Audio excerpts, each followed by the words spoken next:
Hello, everyone, and welcome to the webcast. My name is Christine Dorsey Davis. I'm the Executive Director of the Ohio chapter of the American Planning Association, and I am Chair of APA's New Urbanism Division, and I am your webcast moderator. Today, we will be hearing the presentation, The Curbside in the Modern Multimodal City, where literally everything comes together.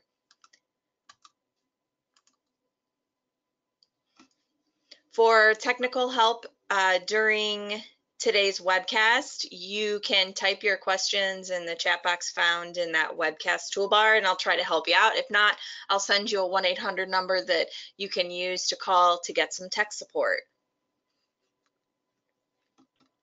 And for your content questions related to today's presentation, again, just type those in the questions box located in your webinar toolbar. We'll answer those at the end of the presentation during the Q&A, and be sure to include which speaker you'd like to answer the question. On your screen is a list of our sponsoring chapters and divisions for 2019. Thanks to all of our participating sponsors for making these webcasts free and possible. In particular, today's webcast is sponsored by the Transportation Planning Division of APA. So thanks to them for pulling this together. Coming up on your screen is a list of our upcoming webcasts. We will have more webcasts coming soon, I promise. We're in the middle of getting the rest of August and September, and believe it or not, October webcasts we're planning now. So be sure and stay tuned and visit our webcast webpage, ohioplanning.org/planningwebcast, for those upcoming sessions for you to register for.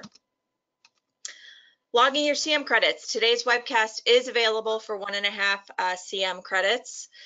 Head over to planning.org, log into your MyAPA account, and from there you can search either by today's title or event number, both of which can be found on our webcast webpage, again, ohioplanning.org/planningwebcast. Hey, let's be friends. Join us on Facebook, Planning Webcast, and subscribe to our channel on YouTube.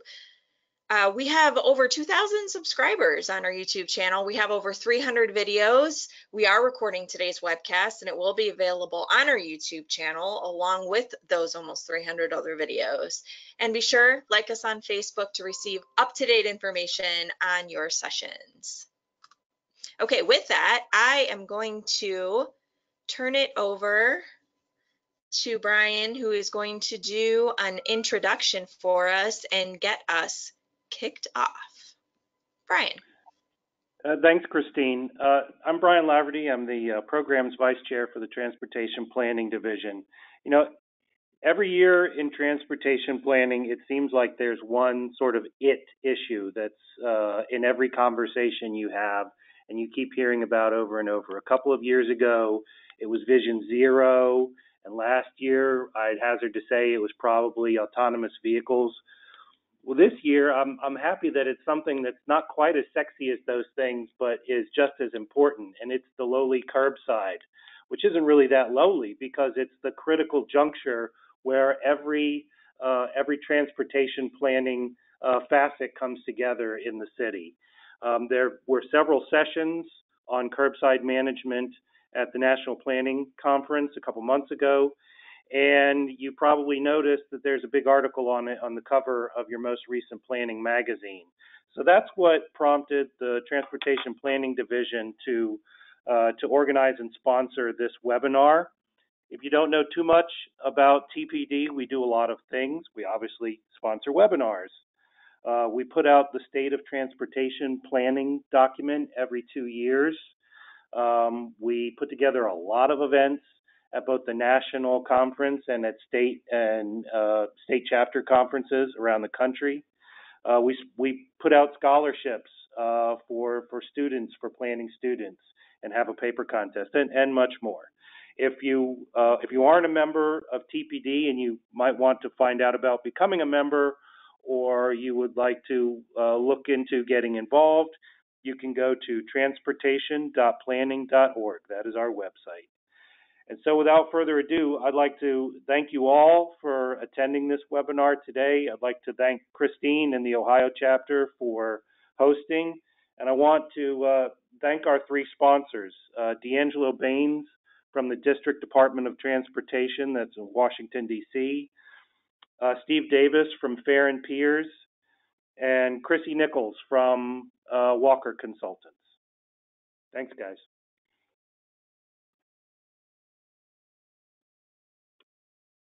Hello, good afternoon. Thank you for having me.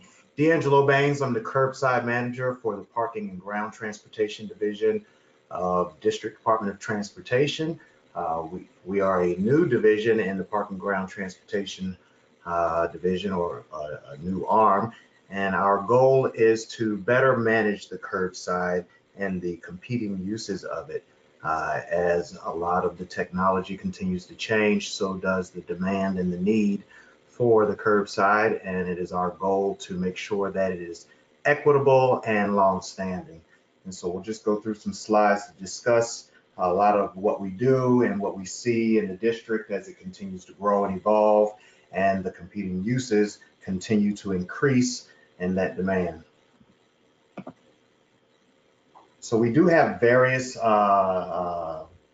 areas in the district that we actually look at when we're deciding on the different programming for the curbside. We have our downtown core, we have our neighborhood centers, our residential areas, and so forth. And so what we do is we plan, we design, and we build, and then operate and maintain that right of way through curbside management, whether it's through parking.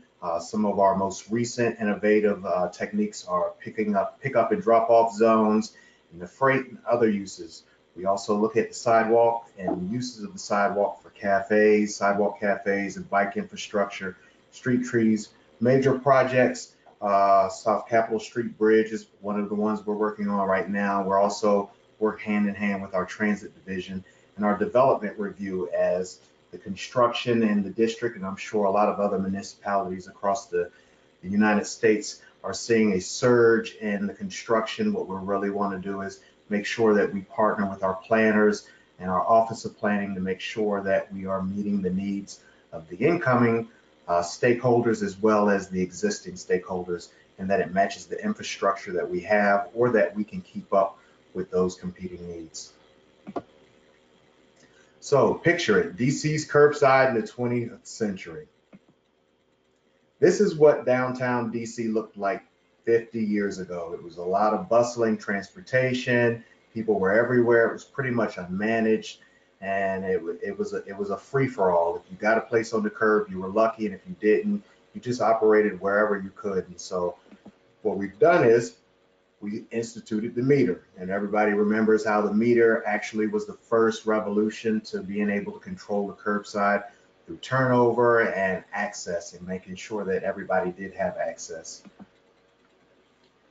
Here's a view of our national mall. So as the automobile was pretty much the primary mode of transportation, parking was of a premium demand, and it was what everybody was looking for. A lot of the planners were actually trying to define and decide on the best uses of the public rights of way, and in general they were just for storing of cars. And what we've actually identified in the district is that the curbside can be opened up for so many other uses other than just the storage of personal vehicles. Again, another view of our national mall, and if you come here, if you've been here most recently, you'll notice that it's actually a lot greener and a lot more open. We don't have that blockage of the view shed with just the car storage. So the curb, as we have actually defined it in the district, is actually an evolving landscape, and we'll take you from starting with the 60s all the way through to today. And you'll notice then came the bike share in 2010, Ubers and Lyfts, T&C activities, car shares, bike sharing, on demand. We like to call these the odds, the on-demand delivery services. These would be your Uber Eats, your DoorDashes, and you know, I like to really emphasize to people that maybe 10 years ago, when you did order something from a catalog, it took you about 30 days to get that product to your house, and they normally came in bulk. That way you didn't have to pay for shipping and handling fees. But now, as technology has evolved, Amazon has really become a prevalent figure in the delivery services. People are getting their packages more frequently, And that means that there's an increased demand on the curbside. The Lyfts and the Ubers and the Vias are actually adding to that congestion. And so what we've actually begun to do is look at how we can open up the curbside and discourage a lot of that single occupancy vehicle use and storage of the curb, and make it more of an on-demand or as needed curb space. So our activities in curbside management go from parking to curbside access and multimodal transportation. In our parking arm, what we like to look at is the policy, whether it's residential policies, commercial, car sharing, and motor coach. We look at the asset management, and we manage the coordinations through a lot of our agencies for law enforcement to help us manage the curbside through enforcement. One of the things that we've really identified as a critical factor in making sure that as we begin to dynamically program the curb for different uses is it's really important to partner with those enforcement agencies so that they can maintain that access for us from the office.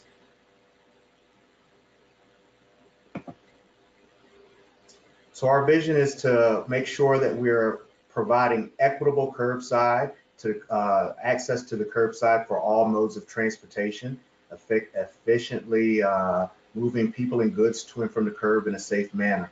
We've partnered heavily with our Vision Zero partners to make sure that we're providing safe access. One of the things as Uber and Lyft became real prevalent in the district, we noticed that there were people just jumping out of the car in the middle of the street or standing in the street waiting to hail for their ride. So what we really wanted to do was look at providing that access so that it was happening safer while we were still responding to the needs and the influx of the technology that was coming to the district and listening to the residents, really. So some of the strategies that we like to look at, there are different parts of the districts have radically different land uses and community contexts.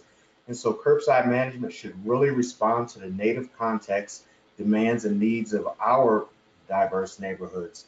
Although every neighborhood is unique and different, most of them fall into our four broad context types. We have our downtown core, our mixed use and high use, and our neighborhood centers, and then our resident and low density. And you know, we try not to make a one size fits all. Whenever we're reprogramming the curb, we really like to look at what's behind the curb, what's on the other side of it. Is it a high-rise apartment complex that might be receiving a lot of TNC activity and that odd service, that on-demand delivery, whether it's Uber Eats, DoorDash, or a lot of pickup, drop-off, package deliveries, Amazon, for example. So our study identified general approaches to the different neighborhood types in pursuit of the vision, and these approaches ensure the proper tools are used properly to manage that curbside. And this is pretty much a good 1,000-foot breakdown of how we actually go about defining which tools to use for each zone, as you say, the downtown core, that high intensity, the neighborhood and commercials or neighborhood commercial emerging.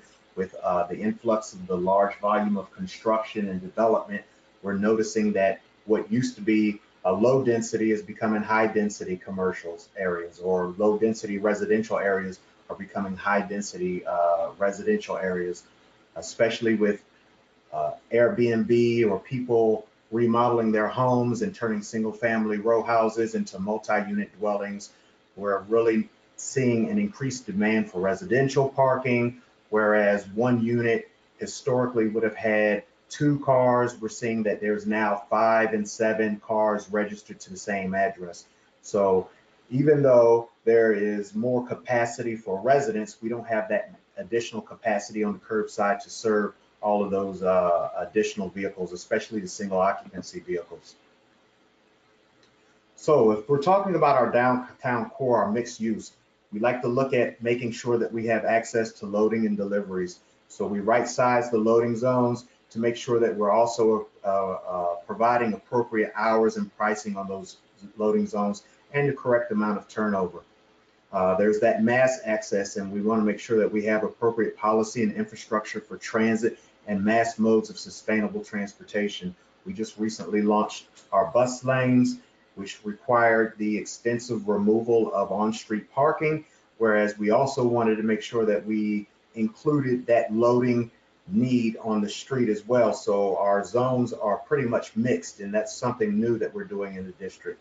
We also have our metered parking and our RPP parking and visitor parking. Some of the areas that we look at for emerging areas of the metered parking, making sure that as the district expands in our downtown core and we're removing that metered parking, that we're capturing that foregone revenue by identifying other locations in the district where we can expand metered options to create that turnover, whereas we didn't need it historically.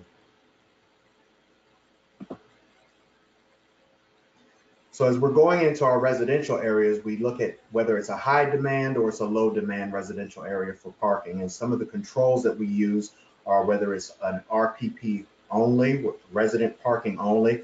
And we try not to really include a lot of those in our programming because we want to make sure that the entire city still has access for all stakeholders and visitors and residents alike. So part of what we look at when we're looking at high demand is the demand-based pricing, escalating rates for permits, maximum permits per household, and shrinking those zones, making them smaller. Also still providing that visitor parking access, and then it would be the alternative for our low demands.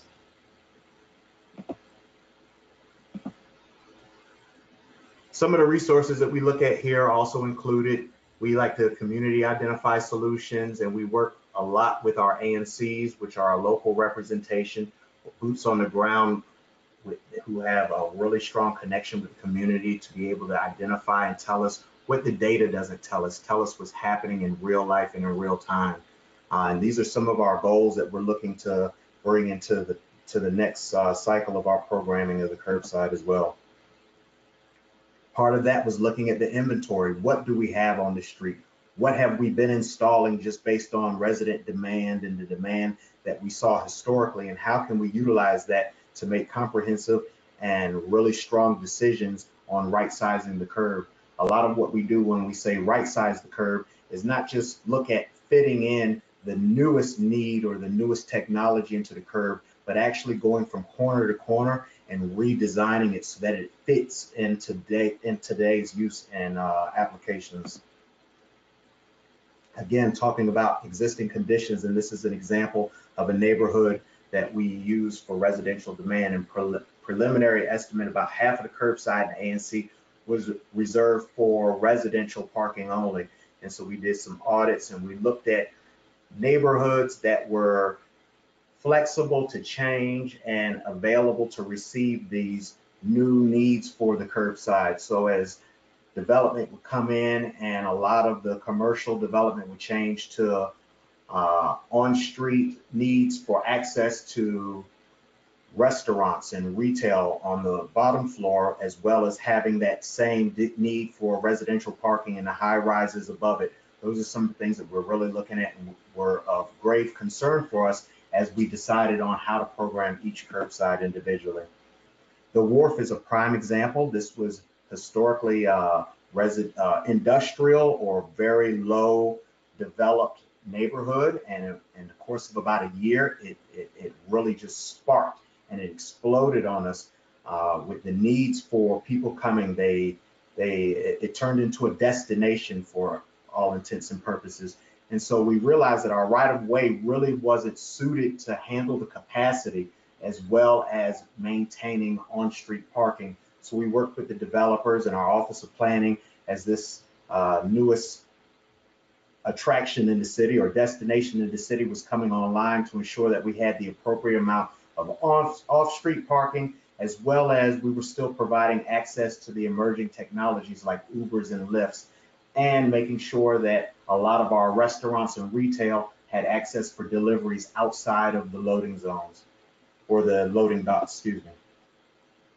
So one of the things we like to talk about in our division is curbside management is like a marathon, it's not a sprint. Going back to the right sizing of the curb, we don't really like to just look at that one fit or what the one problem is. When we really go out and we identify how to reprogram a curb, we look at all of it and from the beginning to the end. And a lot of it deals with what was happening historically and what we can predict through the data. A lot of the data that we're getting has been very valuable and an instrumental tool in our programming of the curb. And so that will be the end of our presentation, and I will hand it off to Steve now.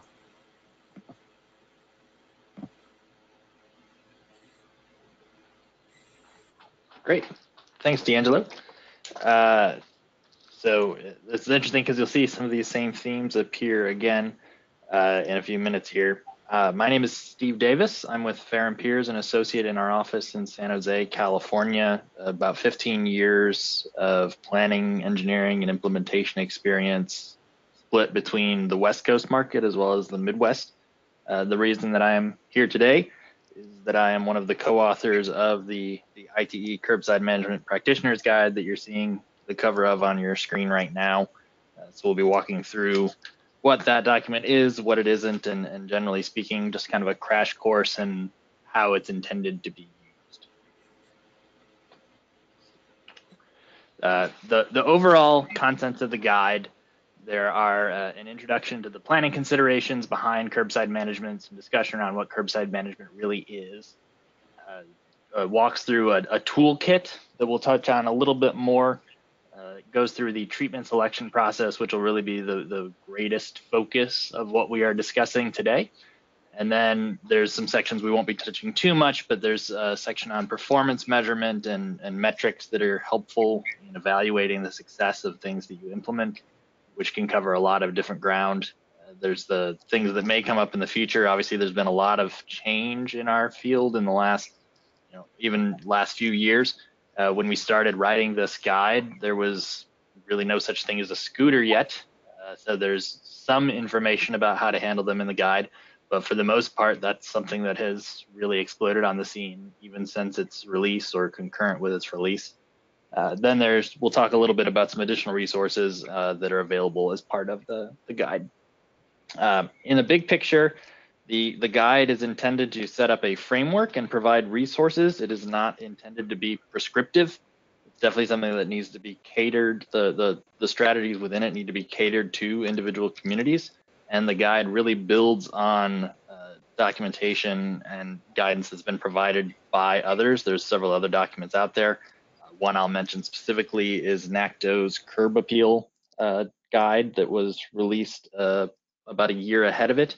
Some of the same strategies are also referenced in this guide, and NACTO was one of the members of the steering committee and heavily involved in the development of this. So that guide was more focused on transit, and the curbside management guide from ITE, the practitioner's guide, is more general on all modes. So what is curbside management? Big picture, we like to think of curbside management as really just how to make decisions about your allocation of your right-of-way with intention. So it's not necessarily that you have to do something different than what you have right now even. It's that what you have on your streets should be something that you evaluated and decided is the best use of your public realm. So really mostly focused around the best and most efficient use of space, but that is determined largely by what your agency and community's values are. There are also besides the 6 uses you're seeing here, so these are 6 functions that are identified in the guide, and this comes from the City of Seattle DOT, that usually we try to think of trying to provide these 6 primary functions: mobility, access for people, access for commerce, activation, greening, and storage. And there's definitions of each of those, as well as some examples of what those uses are. Some communities feel some of these uses go in different buckets, and that's okay too. This is just the framework that we used as a starting point in the guide.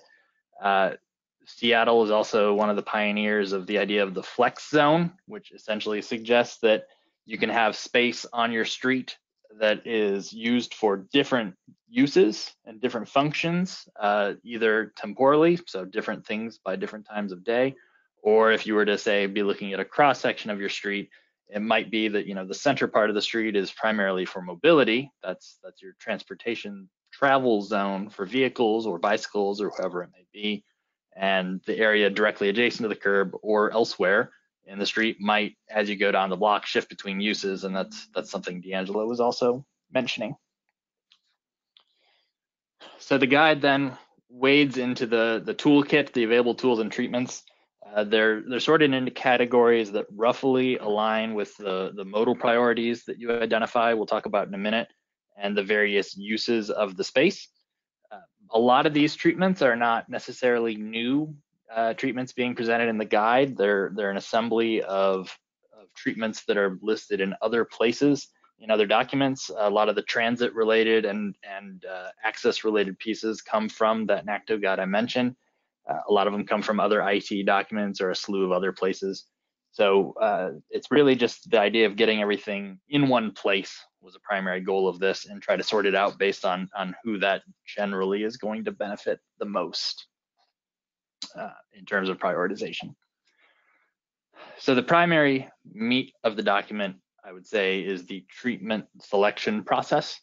So it's a 5-step process that we outline that walks from inventorying of existing conditions, modal prioritization, identifying treatments, assessing those treatments you've identified and getting feedback from the public on those, and then refining and ultimately implementing those treatments once you've assessed them and gotten feedback. This isn't necessarily, again, the end all be all in terms of what the process looks like. It does need to be customized to your individual needs potentially. I would also note that the assessment and feedback portion of this, that may happen throughout the process, especially if you're thinking of outreach. Depending on what kind of project you're looking at, what the scale and scope is, it may be appropriate to have that occurring multiple times. It may be some need for going to the public very early. I think most people are aware and that people are very sensitive in particular about on-street parking adjacent to their properties. If that's something that's going to be modified or taken away in a significant manner, then it's often helpful to get out in front of that and be communicating with the community earlier on in the process. So here's an example of a treatment selection process from the real world. Again, this comes from the city of Seattle. This is their right-of-way allocation framework. It's not an exact match to the framework that I was just showing that's presented in the guide.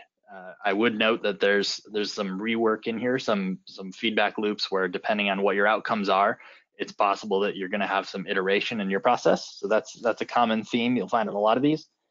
Seattle's process, I would note, they actually don't do a strict modal prioritization. They have modal plans and modal functions that they want to support.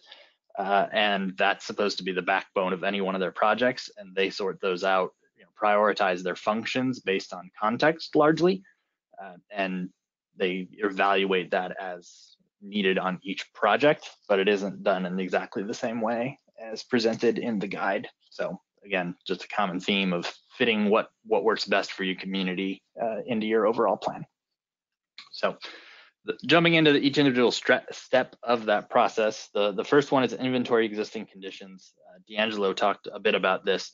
The really important thing is to understand what's already going on out there, and that includes, a review of the existing policies, codes. Some places it's something that's actually codified. It's not as easy as just painting the curb a different color and calling it a different use. That might actually require some regulatory approval.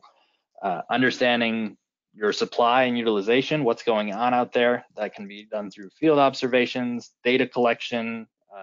There's video and other automated collection methods to do that, and may also include things just in a big picture. If you're doing something that's going to be implemented and looking forward to the future, you may also be taking into account approved projects and other land use and context issues, and then needs and opportunities. So once you've looked through all of this, identify what do you need out there and what are your opportunities to change what's going on. Those can be limited based on things like regulatory needs, other access needs, so on and so forth. What you see in the image here is actually from Cord, which is attempting to kind of digitize the curb and provide information. So just a shout out that there are many GIS third-party database providers that may be able to provide information, mobility providers themselves. If you can team with them, you can get good use data from them. And Shared Streets is also a platform that NACTO has been working on to try to have a lot of data available and in a format that's easily shareable across different platforms and different agencies. So the second step is to develop modal prioritization. Most of these are fairly self-explanatory in terms of what they are. Transit, bicycle, pedestrian, major thoroughfares is primarily on vehicle movement. The two that are a little less obvious, a mixed-use main street is thought of as the kind of area where you're really trying to prioritize people being able to get into and out of businesses and may need things like transit access, as well as things like high turnover parking, so on and so forth. Mixed use access are often the streets that are adjacent to this, where in order to provide the greatest use of space on your main street, you may be actually taking things like goods delivery, potentially pick up and drop off for TNCs and passenger loading, and moving those things around the corner onto adjacent streets to clear up space. So the basic idea of modal prioritization, though, is really just to set up a framework of, on any given street or block or corridor or area, who is getting the priority. And that becomes important when you start needing to make trade-off decisions down the line. I would note that they're not always strictly one or the other, though. So like in the image you're seeing here, this is from Chicago's Loop Link project. You can see that there's very high quality bicycle and transit and pedestrian facilities. So that's a common mix, I would say, in the sense that Loop Link largely was a project that was intended to improve transit service as well as bicycle access, so serve both of those needs pretty well. But bicycles and pedestrians tend to be transit supportive uses, so they can often make sense to all be together where there's the opportunity to make that happen. So the next step is to identify treatments. This is largely taking items that you've already seen here that include the toolkit and the prioritization and the supply and demand information, your data collection, and bringing it all together and starting to pair those things up. So what makes sense out of the toolkit or out of the treatments you use in your area, your community, to solve some of the problems you're having and serve the prioritization that you have identified. The prioritization is important there to try to keep you on track with serving the need you want. So, I mean, if you think of how many times we see a high quality bike network installed, but then you get to an intersection and identify that, well, we have a left turn lane we want to keep, so let's end the bike lane here. We'll just have them use share rows to get through the intersection, and we'll pick up the bike lane on the other side. If you start to look at your prioritization framework, you might say, well, we said this is a bicycle corridor. This is supposed to be bicycles first. So what other options do we have to try to prioritize the bicycle? Maybe we need to put that service over the vehicular service, and maybe we choose bicycle lane going through instead of that left turn lane and live with the consequences. So it's just helping to make those decisions. And just this image you're seeing here is out of some studies that were done actually in support of Uber, but this is actually a visualization that fairly well shows the concept of the flex zone, that if you were looking at this in a cross-section view, these curb lines that you're seeing here really represent flex zones, and that they serve different uses as you go down the block, as opposed to just being one long line of parking throughout. The next step is assessment and feedback. That's relatively straightforward, but it could involve both quantitative and qualitative analysis. So this might be things such as level of traffic stress. If you're looking at, say, an active transportation project, it could be walk bike score. You might be looking at things like vehicle miles traveled. The metrics that you want to focus on generally are going to align with what type of project and prioritization you're looking at. And so that's the quantitative side of the equation. There's also the community outreach and feedback process. There's lots of ways to do that. Obviously, I think there's most places we're seeing a movement away from just strict workshop or town hall type things, and moving towards social media, internet presence, trying to actually attend meetings that are already occurring on the community or neighborhood level, as opposed to having standalone additional meetings. And I would also just pitch that the living preview, which is what you see on the left here, or pop-up as it's called sometimes, is a really good option as well, especially for some of the bicycle, pedestrian, transit lane type projects where you really want the community to be able to stumble upon it, interact with, well, this is what this would look like, have a really good sense for what may be going on, and be able to provide feedback in real time.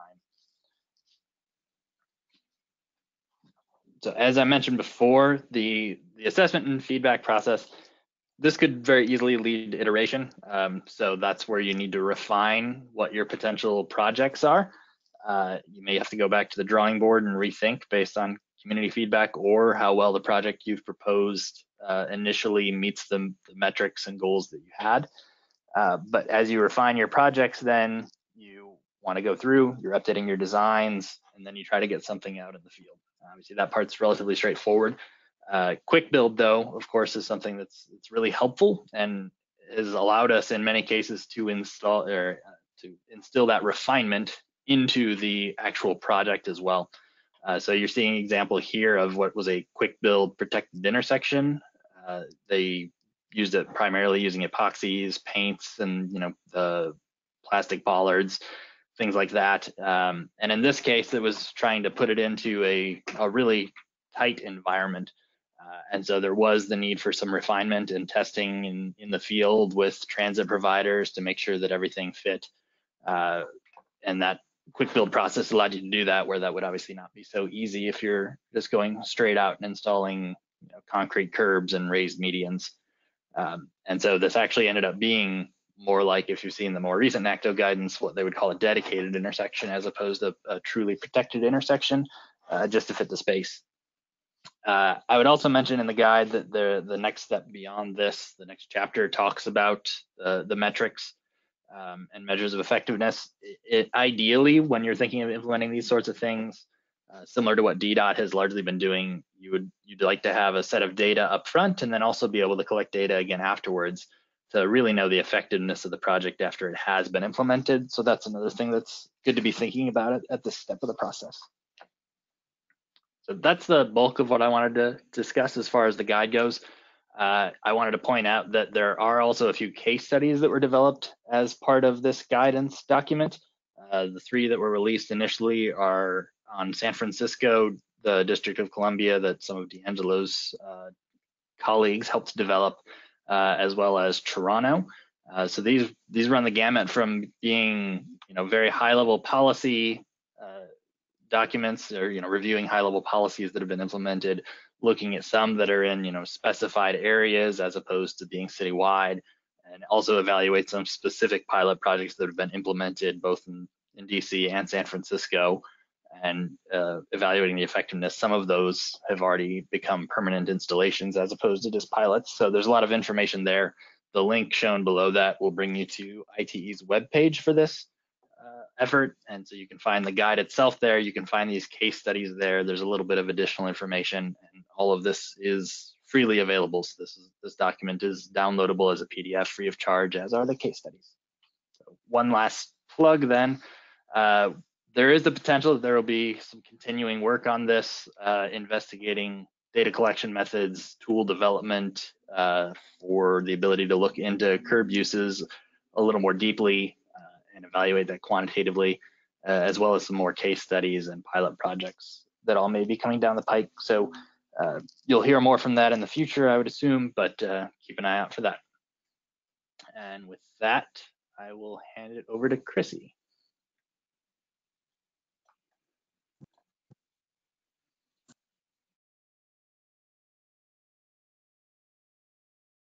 All right, thanks, Steve. Hi, everyone. I'm Chrissy Mancini-Nichols with Walker Consultants, based in San Francisco, but I've worked and lived all over the country. At Walker, I work with cities, transit agencies, universities, hospitals, you name it, on parking, land use, mobility planning, and policy. And at Walker, we do a lot of parking studies, and we've studied the curb for decades now, but our practice has really evolved so that every parking study now is really a curb access study, because we know the curb is changing, so we need to study that utilization. And we know it's not just about who can park their vehicle at the curb, but about access. So today I want to talk about TNCs and autonomous vehicle projections and planning for that growth, lessons learned and design ideas for on and off street curbs, and then what do we need to consider when implementing curb management plans. So first, let's talk about some projections. I was talking with the head of parking at the city of Sacramento last week, and he was saying how he thinks he needs to call his department the Department of Loading and Unloading. And that's why we're really talking about curb management, because TNCs have changed the demand for parking so much, and at some point AVs will change that demand even more. And this convergence really between the sharing economy, electrification, new modes we didn't even know existed as little 2 years ago, that's all converging right now, and it's happening at the curb. You know, and some are projecting that 90% of parking will disappear by 2030, but in reality, you know, that's going to require mass adoption of shared rides. And it's also going to require adoption of shared rides in suburban areas, changes in federal and state law, fees to pay for all that infrastructure so that we can have autonomous vehicles on the street. So, you know, we're not really thinking that parking will disappear by 2030, especially given population growth. But, you know, we really see the biggest challenge to adoption of autonomous vehicles and shared autonomous vehicles that are TNCs is really humans. You know, well, there is the issue around funding for smart infrastructure and paying for all of that smart infrastructure that needs to be invested in our streets and in our right-of-ways. But I think even bigger is consumer acceptance of autonomous vehicles and how they'll work at the curb. Will people really trust the technology, the fully driverless level 5 technology? And I co-host a weekly planning podcast called Mondays at the Overhead Wire, and we were recently talking about what we called the human considerations of shared rides and autonomous vehicle shared rides. And are people really going to want to get into a combined space in a car with a stranger? How will we know who we're driving with? You know, will we rate each other? Will we need car seats for children? I just think there's so many things that will go into consumer acceptance of shared TNCs and shared autonomous vehicle TNCs that, you know, we need to really think more about those elements before we learn whether or not people will really get mass acceptance of autonomous vehicles and really give up their private vehicles as we know them today. So when you consider all of these factors, you know, we're really not looking at level 5 autonomy until at least 2030. And of course, that's going to take many forms. Some people will continue to own their own vehicles, and others will take TNC rides. Maybe some people will do a shared autonomous vehicle, or you know, good old-fashioned walking, biking, transit, scooters. You know, those will hopefully still be around. So, you know, we really think that in terms of parking demand and, you know, needing access to the curb and parking, we're really not going to see a huge impact for decades to come, especially given population growth. The greatest impact, you know, we're looking at, we project around a 15 to 40% decrease in parking demand somewhere between 2020 and 2040.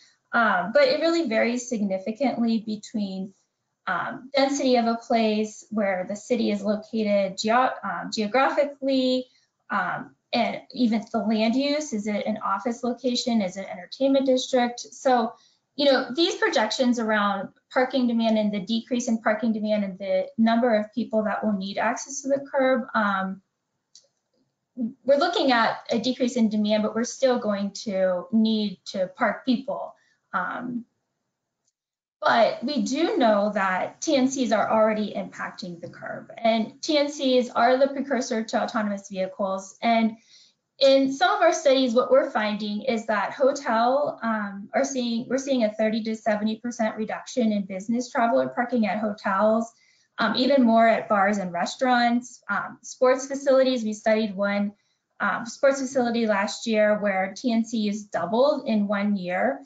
And at airports, we work with a lot of airports, and the impact of parking transactions per employment, so the number of people using the airport, and revenue per employment and just parking demand has decreased anywhere between 5 to 20% at airports, and you know, it's still declining. So the question is, have TNCs reached their maximum penetration in the market? Really not that we can tell. Use of TNCs has doubled over the past 3 years. We're getting more data. Here we're seeing in Seattle, now 91,000 people a day are using TNCs. In San Francisco, that's even more. And we feel that impact on the congestion. We see it in our cities, especially in city centers. But is that the saturation point? I think it's unlikely. When you look at the percent mode share of TNCs, it's still a small percent on the road. Most people are still in their personal vehicles driving, and even in metros, TNCs in a metro area are taking up a small percent. But even that small percent, we feel the congestion on the streets and at the curb. So the question really is what happens when TNCs grow by another 10%? How do we manage all of that added congestion? And we forecasted some TNC projections, and looking at some high demand scenarios over the next few decades, we could see TNC trips increasing to as many as 60% of all trips. And there's so many variables that go into that, but I think we need to consider how do we manage when we double TNC trips next year or the year after that. And of course, there'll be so many variables that go into that, including development density, cost of parking, and other policy initiatives that cities take, like will there be another city to start implementing TNC caps like New York is doing, promoting and incentivizing shared rides, implementing congestion pricing. So all of these variables go into this analysis, and the question is, how do you plan for all that growth?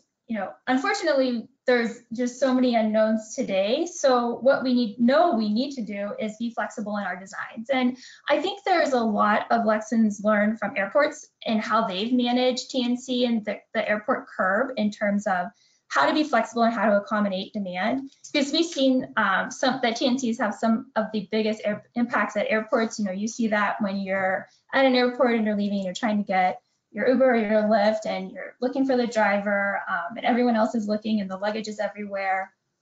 And when we're working with airports, what we found is that TNC's impact on airports, of course, it varies by airport, just like TNC impacts vary by city or part of the city, and how congested the curb really is. But we know there's been an impact at airports, and it's interesting, even airports I work with that think there hasn't been a big impact of TNCs in terms of congestion at the curb or parking demand, a decrease in parking demand. It's because so many more people are traveling right now. There's more employments. Employments are increasing every year. So when we dig into the data and we look at, well, what are your parking revenues and transactions per employment? Those are actually down.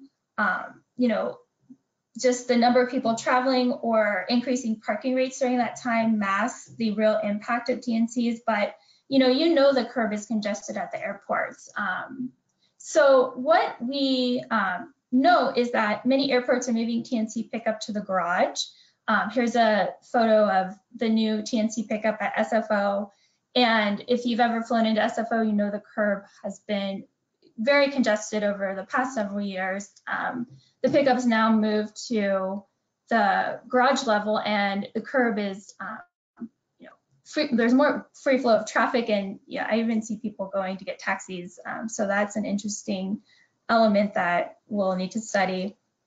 But even airports that aren't like SFO, that haven't experienced the big increase in curb congestion, and just like in cities that maybe haven't had an increase in curb congestion because of all the activity, we're still working with them on plans to move TNC pickup to the garage because we know that demand is going to grow. So you really want to allow for that flexibility as demand for TNCs increases, and just get people used to going to the garage because we know it's harder to change behavior. Other things I think that we've learned from airports that apply to all new mobility, like whether it's TNCs, dockless scooters, bikes, whatever is next. I think it's important to get those contract agreements and permits that define the regulations in place, and the regulations in terms of how drivers, no matter the mode, uses the curb and how they have access to the curb. And even very critical are access fees. there is a lot of administration that goes into managing and planning and managing for curb management for all these different modes. You know, there's a ton of staff time involved, and there's also decreases in parking revenues. You know, when I was talking with Matt at the city of Sacramento, you know, they want to do a lot of changes to their curb, but they also have to consider how much parking revenue they're losing. And so, and that parking revenue just doesn't fund parking, it funds the general fund. So you really need to take that into account, and you want to recoup those costs. I'm working with some cities right now on scooter programs and finding that their staff is spending just a large amount of their day just tracking and managing scooters. So you really need to charge fees, per vehicle fees, per ride fees, annual fees to fund those administration costs, and not just the administrative costs, but to also provide the infrastructure, because you know someone has to pay for all these investments in our infrastructure to change the curb. And I also think really important is access to real-time data. We know from the airports that in the beginning, TNCs underreported their data. So the airports actually went and created their own data systems. They created gatekeeper system. SFO worked with AAA to create a data system. And those systems give airports the real-time data collected at the geofence at various points throughout the airport. So the airport can track each TNC, assess the fee, and not have to rely on the TNCs or, you know, whatever the mode is for data. And, you know, I really think it's important that, especially for like doctoral scooters and bikes, that origin and destination data is important, not aggregate data, because that's critical for planning, enforcement, and fee assessment. So, you know, I want to look at some design ideas for the curb, first of all. And, you know, this diagram from NACDO, I think, is a great diagram about who's using the curb right now, or the traditional use of the curb. And of course, we're moving from that design to designing for even more uses. The question is really how to incorporate all of these uses in a thoughtful and organized way to avoid chaos. And do we think of the curb as more of a shared mobility hub and focus on how the various modes can share the curb and how the sidewalk is incorporated into this design? As there's great conceptual resources out there that Steve and D'Angelo have talked about.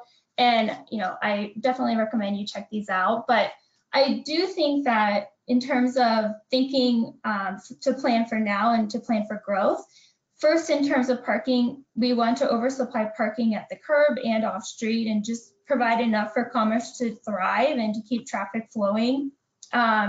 Be flexible and allow shared parking in lieu fees where, you know, developer pays a fee instead of builds a parking space.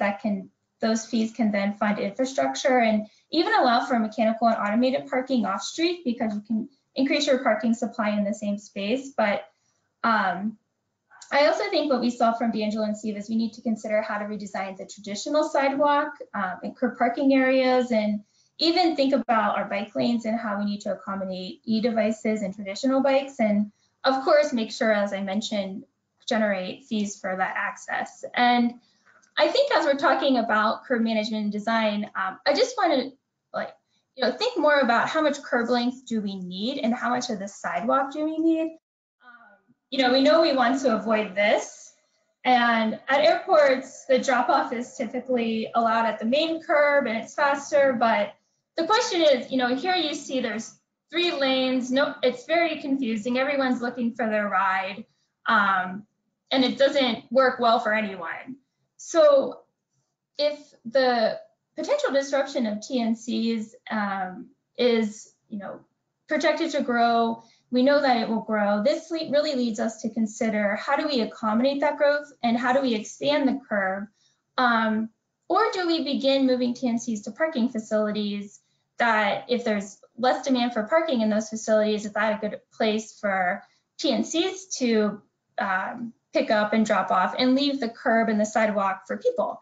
And if we do move TNCs to parking facilities, how do we dignify that space and how do we make it a great public space? And we have several clients that are considering either building or repurposing parking structures where instead of on level 1, it becomes a new pickup and drop-off space. So, you know, this would get TNCs off the curb entirely, so they can be more flexible with their curb design. But again, I think we need to think about, you know, how people will work in a parking garage space, making sure that they'll want to spend time there and how you use landscaping, amenities, art, all the natural lighting that you need to make that a great space. So what we did was thought about if you want to have a pickup and a drop off in a garage, and we did this because we have more and more clients asking for this work. We're thinking about, well, how does that become a mobility hub? What's the best design to get the most vehicles through the area? There's a lot of information for on-street, which we've discussed today, but there's not a lot of information for a TNC pickup drop-off off-street. So my colleague Mary Smith modeled various options for pickup and drop-off, and we created a productivity index for off-street pickup and drop-off that looks at how many vehicles per hour can load in an area. And from that index, we modeled various designs, and we modeled an area about 260 feet long and 60 feet wide. So I just wanted to go through the designs that we modeled and show you how this works. So first, in the top video, you see the single stacked modeling. And I also want to note that all of these models take into account pedestrian activity. So we did match pedestrian with each vehicle. You can see in the single stacked file, what's interesting is all 6 vehicles have to get through the first set for the second set to pull up. So that is going to increase your dwell times. And the double stack, cars can get around the waiting cars, but they're still piling up. We also looked at parallel, which has better flow, and cars are able to pull through and exit, but so they're not holding up waiting vehicles as much as the stack design. The sawtooth design, and we named these designs in our own naming convention. This sawtooth design is what you see at some bus hubs. You can see in this design how much faster this works for pickup and drop off and for traffic flow, because drivers are directed to easily pull into a space. And then pull through also allows for better traffic flow. Cars can easily pull into an angled space and exit. And if you've been to Boston Logan, there's a similar design there. St. Louis has this design. And it's actually our recommended design based on the loading zone productivity index and based on pedestrian safety. What we saw is the sawtooth gets more vehicles through in an hour, but the pull through ranked higher when you factor in pedestrians. Also, the pull through, the passenger crosses at the entry path, not the exit path, which I think is safer. And it also allows the passenger to see the license plate, which we know is a good safety mechanism. In a parallel design, it's harder for the passenger to, they may not always check out the license plate. So, having them see that right away as they're walking towards the vehicle is better for safety. In total for the pull-through design, you can get about, in the amount of length that we studied, 700 cars through these 20 spaces. We're looking at about 30 cars an hour.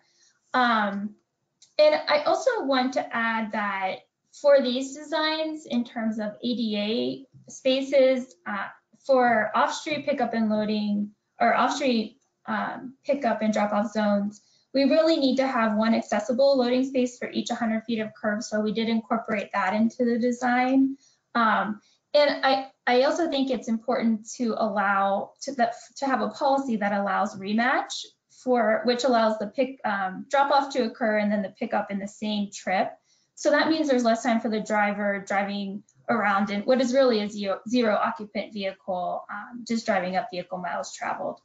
And I want to note that these designs in this model is based on a lot of assumptions. We're field testing it right now, but the numbers, when we look at the numbers that we're getting through in an hour are comparing to what we're seeing in the field and at airports, but we are field testing this to just back up to make sure our design and our modeling is accurate. And then before I go, I just want to point out that, we're talking about TNCs and even, one-day autonomous vehicles and access and how much space we're going to need to give over to pickup and loading zones. But I think if we, we also need to be considering implementing policies that incentivize shared rides to transit, implementing these shuttles. We shouldn't just be talking about small cars when we're talking about autonomous vehicles, but instead, autonomous shuttles will really have the more potential for even consumer acceptance, congestion relief, because in the end, TNCs and personal autonomous vehicles still just hold as many people in a car the same as a gas car does today. So we want to think about what the answer really is to our congestion problems and all this congestion at the curb. So with that, I think we're ready for your questions. Wonderful, thank you. Okay, our first question with, this can really be for anyone, but maybe I'll pick on Steve first.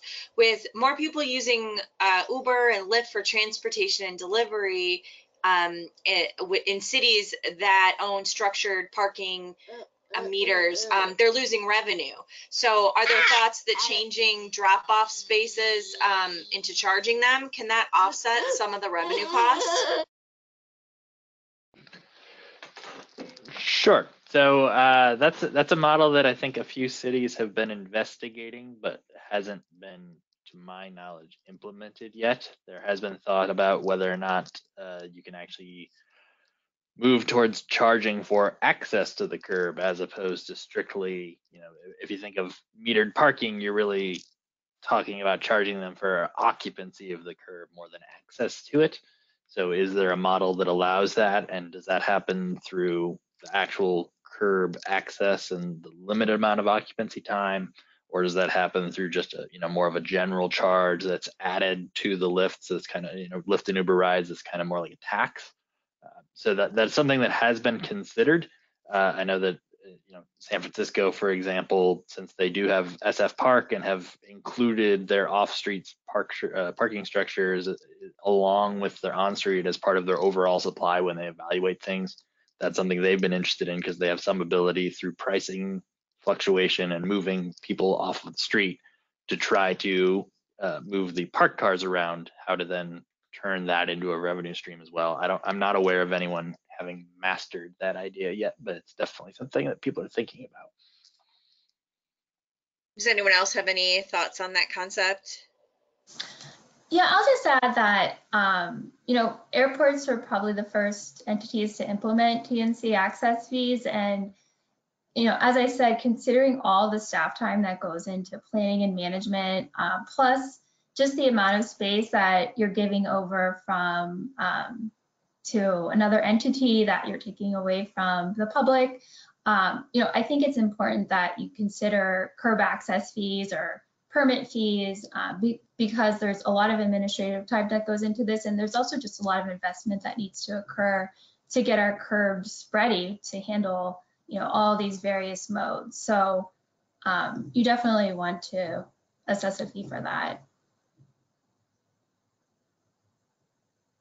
Okay, thank you. And Chrissy, while we have you, could you please explain what TNC stands for? Transportation Network Company. So another word for Uber, Lyft, and what we'll see in maybe Waymo, Ford, GM as they move into the autonomous vehicle TNC realm. Thank you. Chrissy, you said that the pull-through option is safer for pedestrians, and maybe you even want to run back to the slide that shows the different options. And if you could go into a little bit on how the people access their cars and do it so safely. Yeah, that's the one. So let me just get this slide going. It's kind of stuck. So you'll see, so the pedestrians would come, well, this design, the design that we modeled that we saw had the best for traffic flow and pedestrian safety, the pedestrians would actually come from the back here, and then they would be able to see the license plate, check that that's their driver, and pull up and enter the car. And we modeled this through Vism, and what we showed is we matched pedestrians to a vehicle, and then modeled just flow times through Vism. But in terms of access and safety, we thought it's better for pedestrians to be walking in front of the vehicle, so not behind the vehicle that would be pulling out, and just being able to see that license plate was better for safety overall. We also don't want vehicles pulling in and backing out, because we know that's not the safest way to prevent pedestrian accidents. So generally, this is what we found through our index and through our modeling, that this method was safest for pedestrians overall, and just got the most vehicles flowing through the space each hour. Okay, thank you. Steve, you're up again.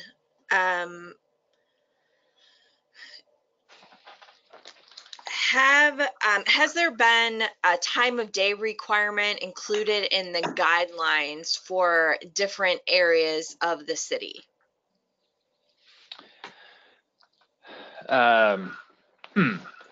So I wouldn't say that is there's no requirements for that. And in general, the guide is not set up in a way to require anything, but the time of day use, particularly when it comes to parking and pickup drop off and goods delivery, that kind of loading activity, all of that is part of the toolkit, and they're definitely considered pretty good strategies to implement depending on your context. So all of those things are present in there, and they're, like I said, those are the uses they work for primarily.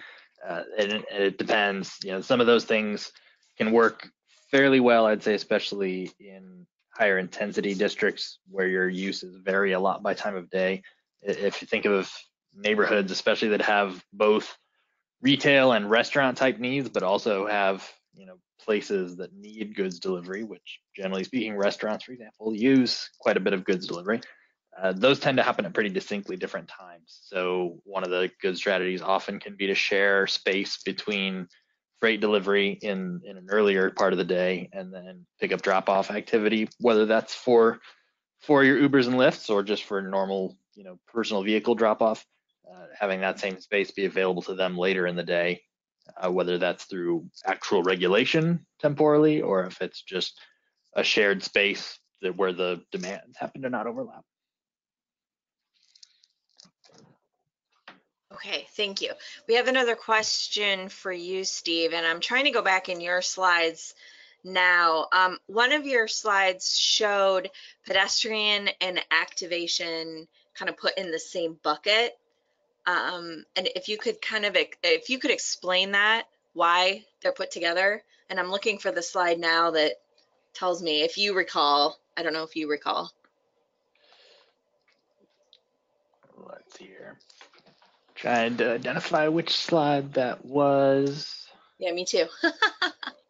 So that should be the fourth slide under the available tools and treatments. So that was in the toolkit. So those got combined primarily because if you think through, those are two separate modes in a sense. And so if you look at the third slide that shows, what is curbside management, that shows what the different functions are, pedestrians are not necessarily going to be part of the activation function, and the activation function is separate.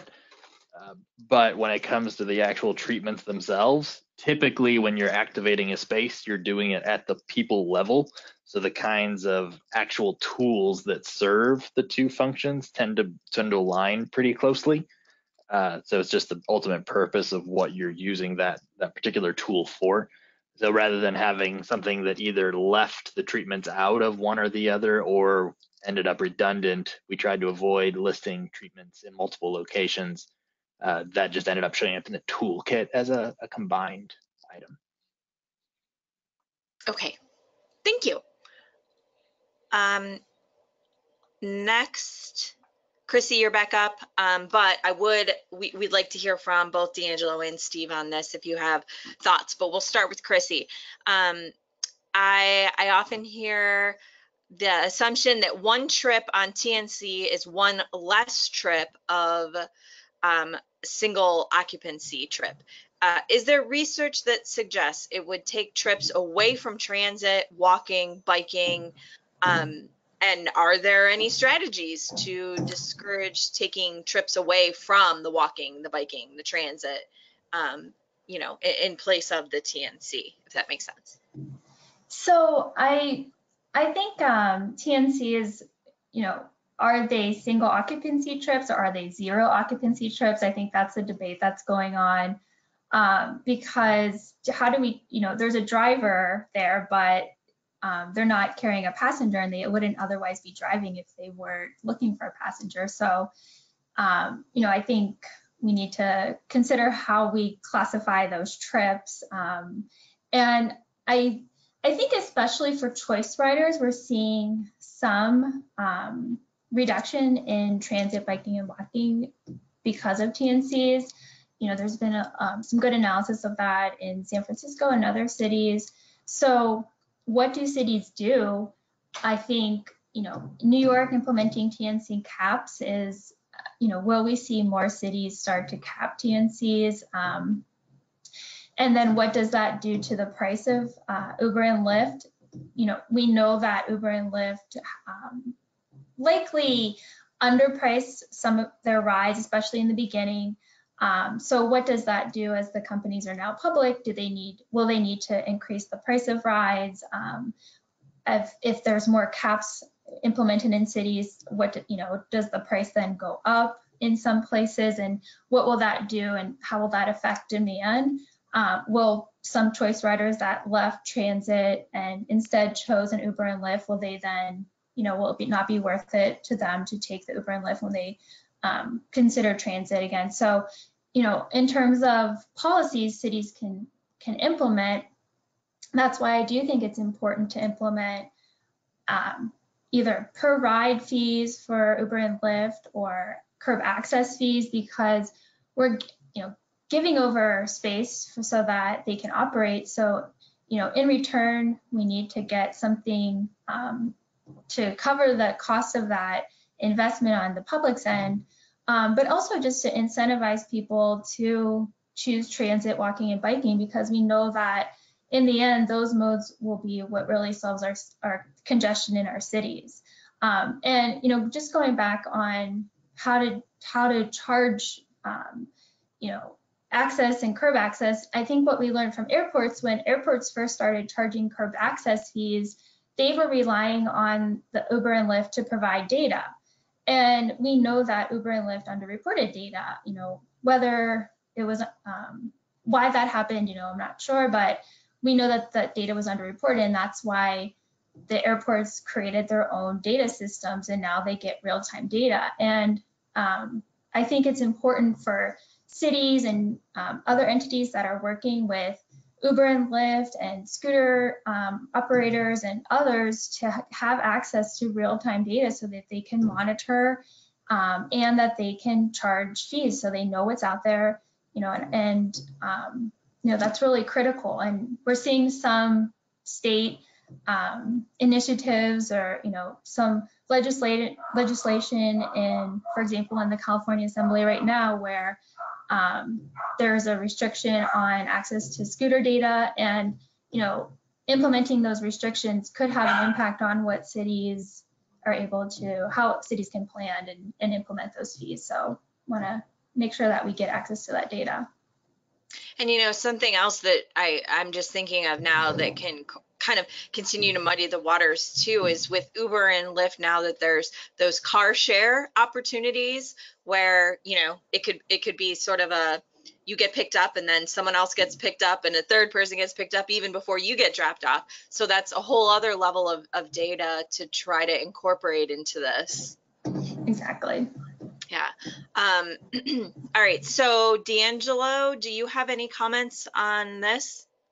You know, I think for the for the most part, what we tried to do was look at the equitable access and maintaining that level of equity across all modes of transportation. We saw a really fast surge of emerging mobility options. And I think, 5 years ago, it was really hard to even fathom or think of removing on-street parking and removing that metered opportunity for people to come up and park their single occupancy vehicle. And I think now with such the influx of the TNC communities and the different modes like the scooters and the bike shares and the car shares, it's actually opened up a dynamic conversation for us to be able to remove that parking as long as we're providing access for those alternatives. The district did see a reduction in the number of transit riderships, and I think that it was pretty much in par with the same amount of reduction that we saw in meter revenue based on people overstaying the meter because there wasn't that need for access to the meter and to the curb. So before we really wanted to look at how do we monetize that pickup drop off access similar to how the airports did, we wanted to actually build a network of available options so that we could turn around and then monetize that access. Part of looking at that and making that design was partnering with nonprofit organizations like Shared Street to be able to consume that data. I think, one of the other panelists mentioned that Uber and Lyft and the TNCs are really adverse to providing that data. A lot of that happens, or a lot of that is because a lot of it is proprietary and cities are beholden to the FOIA acts and being able to be transparent. So for an effort to protect their proprietary information, we worked with Shared Streets, who is able to aggregate that information and really drill down and show us where we were seeing the spikes and the different uses of the curbside, as well as partnering with our bike team who manages our scooter and bike share programs to be able to identify where there is that need. And that goes into that reprogramming the curbside from corner to corner and looking at some of the tools that Fear and Peers also presented as options to be able to make it so that it's holistically available for everybody who wants to use it. I think that the emerging technology is here and it's here to stay, and it could very well grow into more opportunities as well. There was a mention of autonomous vehicles, and as autonomous vehicles actually start hitting city streets, the first piece of real estate or their first travel lane is going to be that curb lane or the parking lane. So being able to get people into the mindset that being able to go to the building that you want to or the destination and park right in front of it is not the idea that we want to go forward with in our policy making. And we're really looking at how do we engage with the community to offer these various forms of flexible mobility. Lyft and Uber, and Lyft especially, has really done a great job at integrating into their apps the different options so that it's not just I want to get a car and go somewhere. I can also time my trip based on what the transit demand is. And also it's important to partner with our transit agencies to communicate what the people are doing from a municipal aspect rather than just looking at their ridership numbers, looking at increasing bus lanes and looking at how do we make that equitable for all forms of transportation. Thank you. And, D'Angelo, I'm glad that you brought up the topic of equity. Last week, our webcast hosted by the Private Practice Division was on the aging community, which we from time to time have conversations about our elderly generation and how they get around. And I'm curious what any of your opinions are regarding TNCs as they are they function via websites, mobile apps. Our elderly generation doesn't necessarily connect real well with that. So how are we able to offer these services to those that don't have access to mobile devices or computers on the regular? What can we do for them so that they're able to connect with these types of platforms? Is there anything?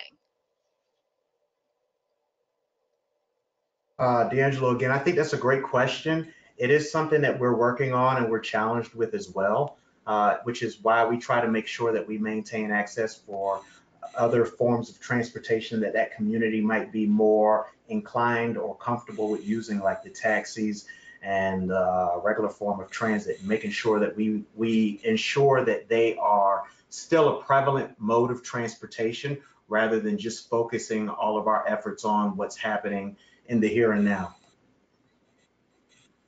And I think too, I'm working on a shared ride, on-demand shared ride pilot with a trans agency in a rural area, and that's a huge consideration for us because there's also like the lack of an access to internet in some areas, and to the digital divide, and people that don't have access to smartphones. So, we have to think about, is there ability to have call-in numbers, or how else do we connect people, or people that are unbanked, and how do we get them rides?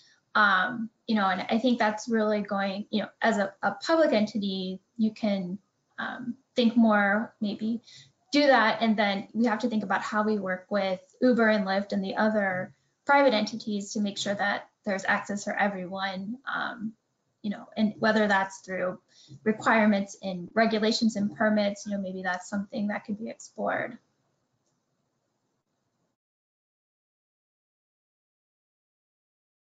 Thank you. Next question.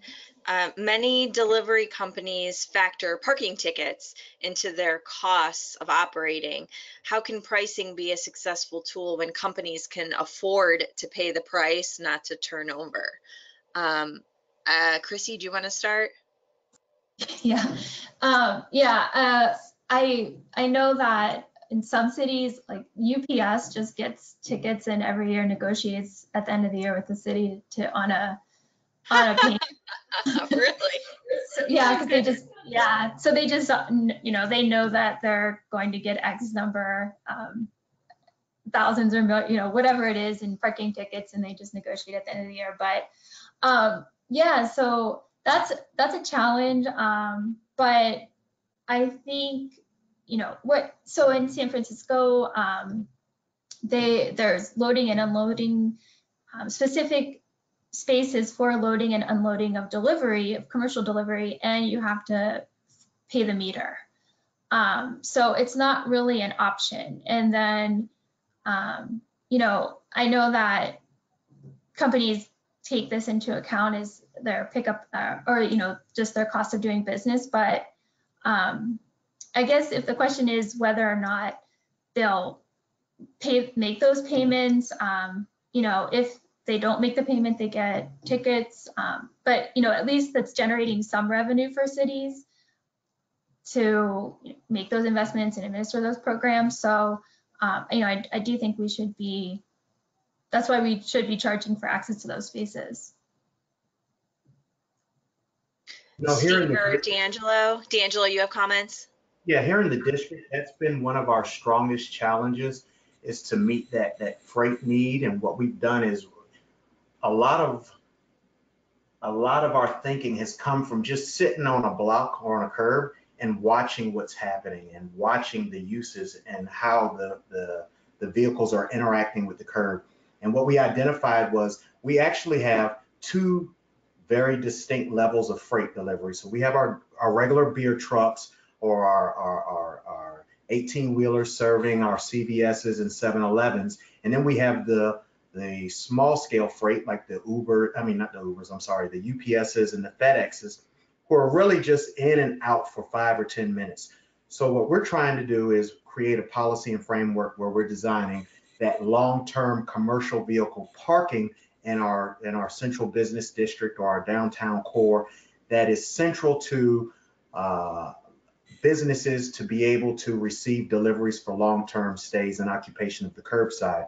We've had that for a while. I think what we haven't done is made them appropriate sizes to fit the need. Then what we're doing is we're also looking at incorporating those package deliveries that are happening with the FedEx and the UPS, where the occupation may just be for 5 or 10 minutes, 15 minutes at the least, and rolling those opportunities to make that delivery in a safe place on the curb in what we call PUDO zones, our pickup drop-off zones, whereas they're not just designed for TNC activities, they're designed for that short stay, whereas you wouldn't generally see somebody paying a meter for 15 minutes because they want to run in and run back out, but they still do need that access to be able to maintain throughput in the travel lane. So being able to work with those FedEx and UPS vendors and carriers, or just the people who are coming for, you know, a short stay and able to get off the street and to the curb, is really going to be critical for us in our designs.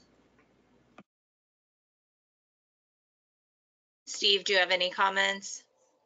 Not too much to add. I guess I would add, if you wanted to look at it from a strictly free market perspective, and I'm not necessarily saying that's how you would do it, but in theory, if they're continuing to violate the requirements, that suggests you haven't charged them enough for the access. So they're seeing that price of the ticket is what they're paying for access now, and that wasn't significant enough to dissuade them. So those users might need something that dissuades them more. Obviously, you can't have inequitable charging of access necessarily, but one of the things that can help that, I think, long term would be changing enforcement methods where it's feasible. If you think of something that's more like video enforcement that's continuous, where you could catch every time a UPS truck did that, those fines or those costs would mount a lot more than they do with the occasional police enforcement, because I don't think any city has enough resources to have true 100% enforcement just through actual uniformed officers.